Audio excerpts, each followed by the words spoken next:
परशुराम भूमी म्हणजेच कोकण. वृक्षवेलींनी नटलेले हिरवेगार डोंगर आणि दऱ्याखोऱ्याने समृद्ध अशी ही आगळी वेगळी भूमी कोकणाला ऐतिहासिकच नव्हे तर पौराणिक पार्श्वभूमी आहे.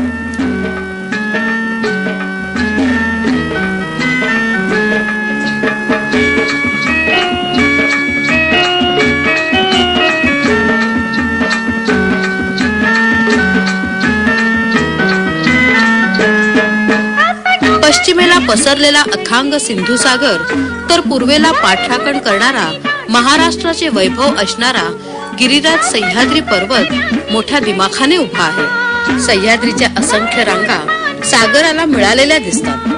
खळखळणाऱ्या नद्या, तुडुंब भरलेल्या खाड्या, नारळी फोफळीच्या बागा, आंबा काजूची वने, रुपेरी वाळूंचे समुद्र किनारे आणि प्रेक्षणीय पवित्र मंदिरे. चला तर आपण जाऊया स्वर्गभूमी